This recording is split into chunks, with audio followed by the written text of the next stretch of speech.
Morning students, Hindi की class में आपका स्वागत है बेटा। कल हमने 5th चैप्टर मिठाई वाला शुरू किया था और इसमें हमने पढ़ा था भी एक खिलौने वाला जो है फेरी लगाता है और बच्चों को खिलौने बांटता है और उसकी आवाज़ इतनी मधुर है कि बच्चे भागे दौड़े आते हैं। इस भाग दौड़ में उसके क्या है, किसी की चप्पल, किसी की टोपी, किसी का पायजामा ढीला होकर लटक जाता है। और फिर कुछ समय बाद में एक मुरली वाला आता है, वो भी कदकाठी रंग रूप और बोल चाल में उसी की तरह लगता है। उसकी आवाज़ भी इतनी मधुर है कि बच्चे भागे चले आते हैं। वो सबको मुरलियाँ देता है, किसी को फ्री में देता है, किसी को कम पैसे में दे देता है। वो बहुत सस्ते में मुरलियाँ बेचता है। तो आज अपने मकान में बैठी हुई रोहिणी जो क्या है मुरली वाले की सारी बातें सुन रही थी। आज भी उसने अनुभव किया बच्चों के साथ इतने प्यार से बातें करने वाला फेरी वाले पहले कभी नहीं आया। फिर वह सौदा भी कैसा सस्ता बेचता है, भी कितना सस्ते में अपने जो है मुरलियाँ बेच रहा है। भला आदमी जान पड़ता है।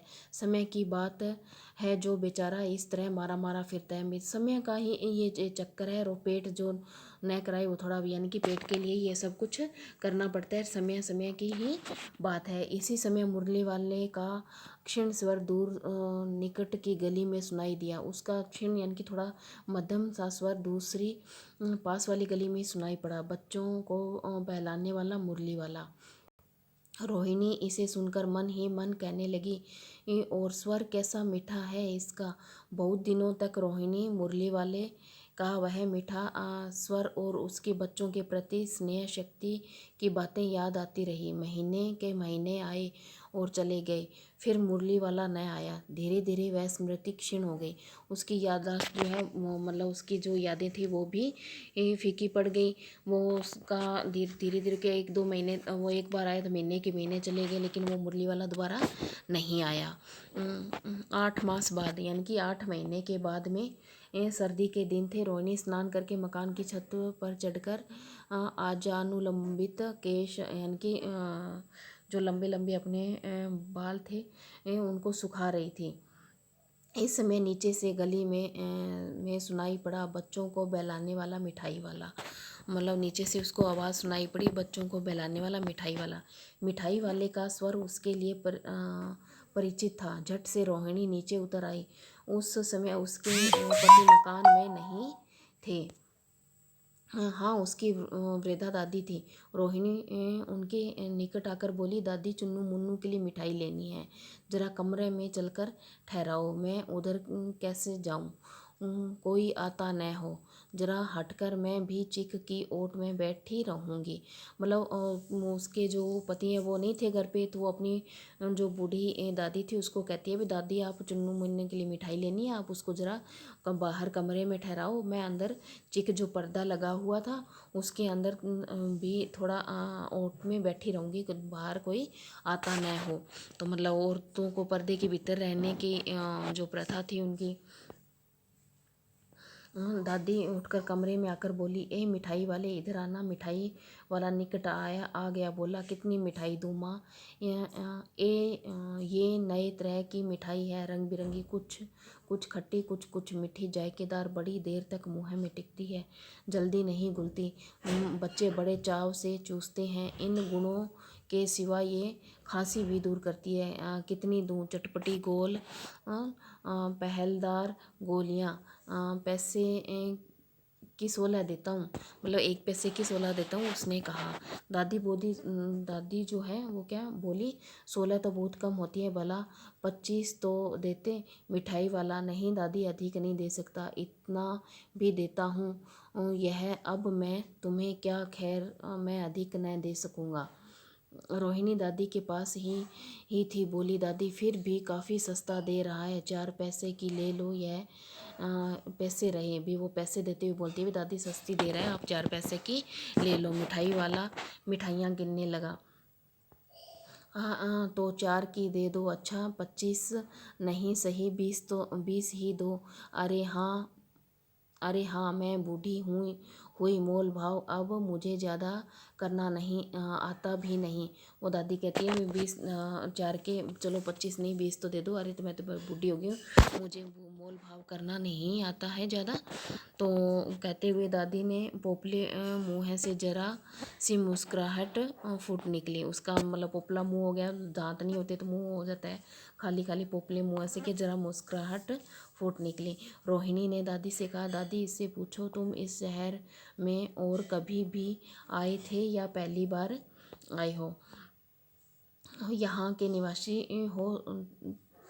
तो तुम हो नहीं, भी तुम यहाँ के रहने वाले तो नहीं हो। यहाँ इस शहर में पहले कभी आई हो या आज ही आई हो? दादी ने इस कथन को दोहराने की चेष्टा की थी कि मिठाई वाले ने उत्तर दिया, पहली बार नहीं, और भी कई बार आ चुका हूँ। रोहिणी चिक की आड़ से बोली, पहले यही मिठाई बेचते हुए आए थे या कोई और चीज़ लेकर? मतलब उसकी जो जिज्ञासा थी वो अब अपने प्रश्न करके शांत कर रही थी। मिठाई वाला हर्ष, संशय और विस्मयादि भावों में डूबकर बोला। मिठाई वाला क्या बड़े ही हर्ष, खुशी से और आश्चर्य से और दुख के भावों से मिले जुले भावों में डूबकर बोला, इससे पहले मुरली लेकर आया था और उससे पहले खिलौने लेकर। रोहिणी का अनुमान ठीक निकला, मतलब रोहिणी ने जैसे सोचा था उसका अनुमान सही निकला। अब तो वह है इससे और भी कुछ बातें पूछने के लिए अस्थिर हो उठी। वह बोली, इन व्यवसायों में भला तुम्हें क्या मिलता होगा? वह बोला, मिलता भला क्या है, यही खाने भर को मिल जाता है, कभी नहीं भी मिलता। पर हाँ, संतोष, धीरज और कभी कभी असीम सुख जरूर मिलता है, और यही मैं चाहता भी हूँ। सो कैसे, वह तो बताओ। मतलब रोहिणी कहती है, ये कैसे, बताओ तो सही। अब व्यर्थ उन बातों की चर्चा क्यों करूं? वो कहता है, उन बातों की चर्चा क्यों करूं, उन्हें आप जाने ही दें। उन बातों को सुनकर आपको दुख होगा। हाँ, जब इतना बताया है तो और भी बता दो। मैं बहुत उत्सुक हूँ, तुम्हारा हर्जा न होगा, तुम्हारा इसमें कोई नुकसान न होगा। मिठाई मैं और भी ले लूँगी, तुम इसमें मिठाई ले लूँगी, तुम्हारा कोई नुकसान नहीं होगा। इतना बताया है तो आगे और भी बता दो। अतिशय गंभीरता के साथ मिठाई वाला और अतिशय की बहुत ही गंभीरता के साथ मिठाई वाले ने कहा, मैं भी अपने नगर का एक प्रतिष्ठित आदमी था। मकान, व्यवसाय, गाड़ी घोड़े, नौकर चाकर सभी कुछ था। स्त्री थी, छोटे बच्चे भी थे। मेरा वह सोने का संसार था। बाहर संपत्ति का वैभव था, भीतर सांसारिक सुख था। स्त्री सुंदर थी, मेरी प्राण थी। बच्चे ऐसे सुंदर थे जैसे सोने के सजीव खिलौने। उनकी अटखेलियों के मारे घर में कोलाहल मचा रहता था। समय की गति, विधाता की लीला। अब कोई नहीं है। दादी प्राण निकाले नहीं निकलते, इसलिए अपने उन बच्चों की खोज में निकला हूँ। वे सब अंत में होंगे तो यहीं कहीं, आखिर कभी न जन्मे ही होंगे, और कभी नहीं, सॉरी, कहीं तो जन्मे ही होंगे। उस तरह रहता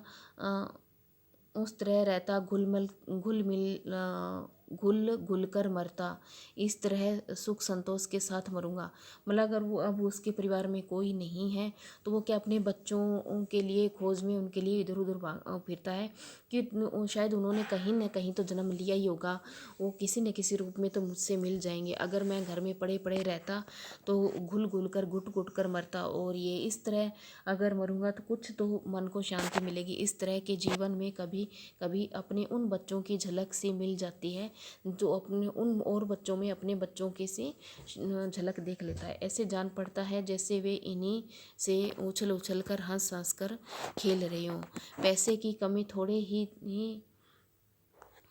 आपकी दया सॉरी पैसे की कमी थोड़े ही है, आपकी दया से पैसे तो काफ़ी हैं। जो नहीं है इस तरह उसी को पा जाता हूँ। मतलब पैसे की कमी नहीं, आपकी दया से खूब है। जो नहीं है वो है बच्चों का प्यार, और आपकी दया से वो पा जाता हूँ। रोहिणी ने अब मिठाई वाले की ओर देखा, उसकी आंखें आंसुओं से तर तरह उसकी आंखों में आंसू आ गए थे। इसी तरह चुन्नू मुन्नू और इसी समय क्या चुन्नू मुन्नू भी आ गए।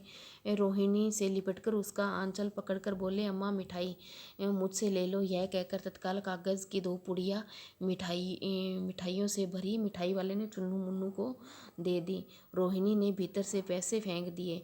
मिठाई वाले ने पेटी उठाई और कहा, अब इस बार ये पैसे न लूँगा। दादी बोली, अरे अरे न न न, अपने पैसे लिए जा भाई।